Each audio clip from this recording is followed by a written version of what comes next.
Hello नमस्कार, मी पायल. आपलं piles world या यूट्यूब चॅनलवर आपलं मनापासून स्वागत आहे. तर आज आहे माझं वैभवलक्ष्मी मातेचं उद्यापन.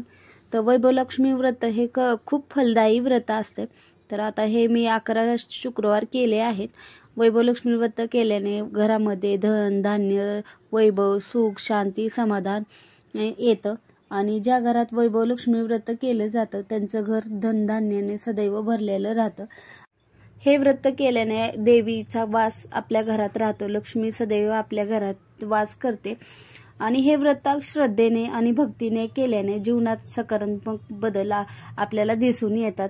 आणि ह्याची मांडणी खूप सोपी आहे. त्याला जास्त आपल्याला काही सामान लागत नाही आणि हे स्त्री आणि पुरुष दोघंही हे व्रत करू शकतात.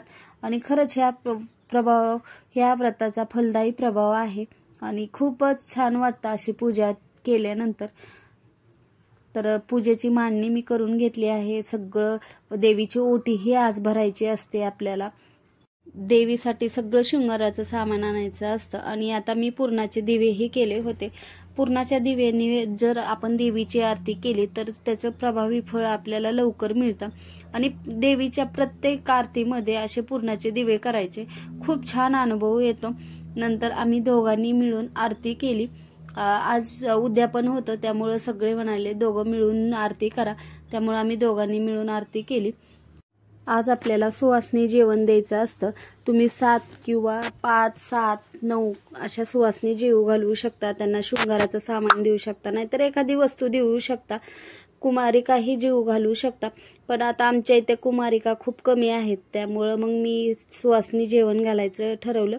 आणि त्यासाठी मग सुवासिनी म्हणलं की मग सगळं जेवण आलंच.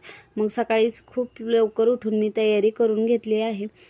आणि 11वा शुक्रवार आहे. तसे माझे जास्त झाले आहे, पण आपण काही प्रॉब्लेम आले तर ते शुक्रवार आपण उपवास करायचा, पण वैभवलक्ष्मी मातेच्या व्रतात धरायचं नाही. तसे माझे खूप झाले आहे. मी मार्गशीर्ष महिन्यापासून हे व्रत करत होते. तर आज 11व्या दिवशी उद्यापन आहे. तर उद्यापनाची सगळी तयारी मी अगोदरच करून घेतली.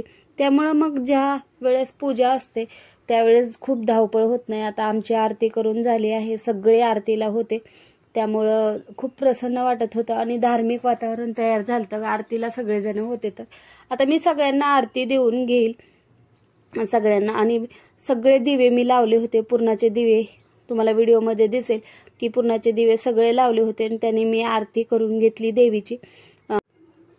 पुरणाचे दिवे करायला तसे सोपे आहेत आणि त्याच्यामध्ये फुलवाती ठेवायच्या असतात फक्त पुरण पसरून. तर खूप सोपे आहे, पण त्याचं फल खूप जास्त आहे. देवीच्या कुठल्याही पूजेमध्ये आपण असे दिवे करून देवीची आरती करू शकतो आणि खरंच खूप अनुभव छान येतात. तर आता इथे मी सर्व सुवासिनींना जेवणासाठी बसवलं आहे. तर आता त्यांना पहिल्यांदा हळदी कुंकू लावून घेते. हळदी कुंकू लावायचं, त्यानंतर त्यांचे पाय धुवून घेणार आहे.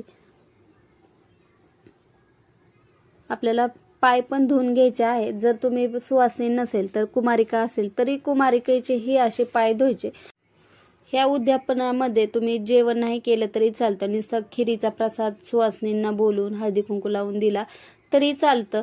पण आपली श्रद्धा आपल्या ह्याच्यानुसार आपण आपले परिस्थितीनुसार आपण जेवण देऊ शकतो, नाहीतर खिरीचा प्रसाद देऊ शकतो. आपल्याला जसं आवडेल, आपल्याला जसं झेपेल तसं आपण हे उद्यापन करू शकतो. तर आता इथे मी सगळ्यांचे पाय धुत. तर आता पाय धुवायचे, त्याला पुसायचे, हळदी कुंकू लावायचं आणि पाया पडून घ्यायचं.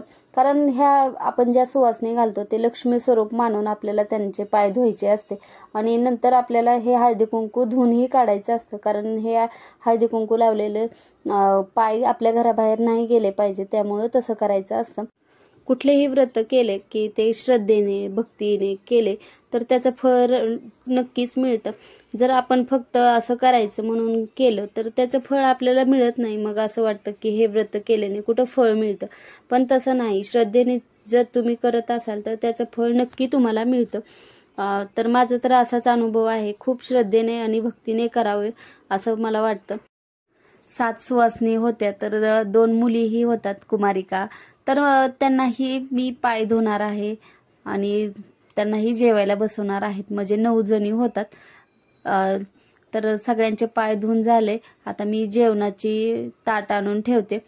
देवीलाही नैवेद्य मी दाखवून घेतला होता अगोदरच, तर आता ताट भरून आणून ठेवले आहेत. तर सगळ्यांना जेवणाचं टेस्ट इतकी छान वाटली, तर सगळ्यांनी आवडीनं खाल्लं आणि याच्यातच खूप समाधान वाटतं. जेवण जर छान झालं तर आपल्यालाही छान वाटतं.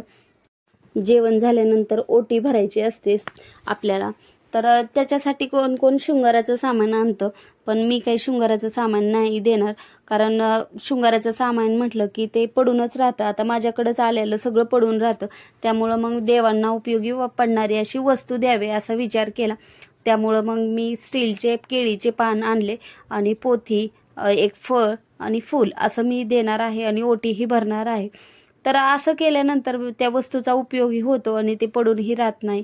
त्यामुळं मग मी वस्तू द्यायचा विचार केला आणि सगळ्यांच्या ओटी भरल्या. अजून एकदा पाया पडले, कारण त्या मोठ्या होत्या. सगळ्याच आपल्याला लक्ष्मी स्वरूप मानून आपण त्यांच्या 5 पाया पडायचं असतं.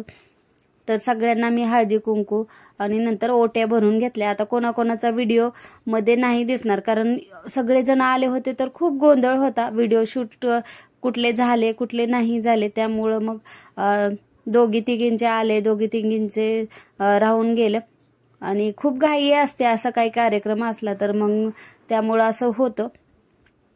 तर आता ह्या ताईंनाही मी देऊन घेतलं आणि त्यांच्याही पाया पडून घेते.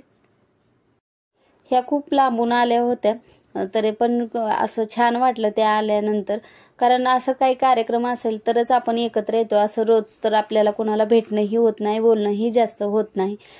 त्या आल्यानंतर खरंच खूप छान वाटलं आम्हाला.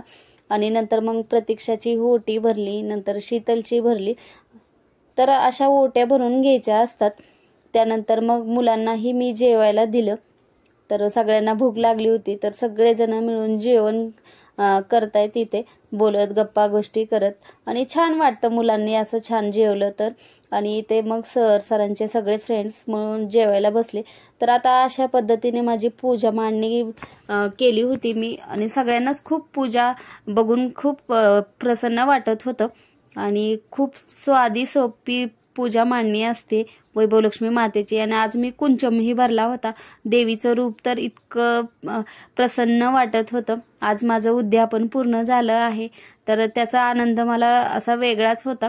आणि आज माझा संकल्प पूर्ण झाला होता. तर देवीला प्रार्थना करून म्हणायचं आहे की हे देवी, तू जसं योगिनीला फळ दिलंस तसं आम्हा सर्वांना दे, आमच्या सर्वांच्या इच्छा पूर्ण कर, आमचे कल्याण कर, असं म्हणून देवीची प्रार्थना करायची आहे. तर पूजा कशी वाटली नक्की कमेंट करून सांगा. तर त्यानंतर एवढा कार्यक्रम केल्यानंतर तर भांडे तर पडणारच होते. तर एवढे भांडे पडले होते, तर अख्खं किचन भरलं होतं. तर हे तुम्हाला दाखवते मी की एखादा कार्यक्रम केल्यानंतर किती भांडे पडतात. आता माझे भांडे घासून झाले आहेत. तर व्हिडिओ कसा वाटला नक्की कमेंट करून सांगा. आवडला तर लाईक करा, शेअर करा, सबस्क्राईब करा. भेटूया नवीन दिवशी नवीन व्हिडिओमध्ये. तोपर्यंत बाय बाय.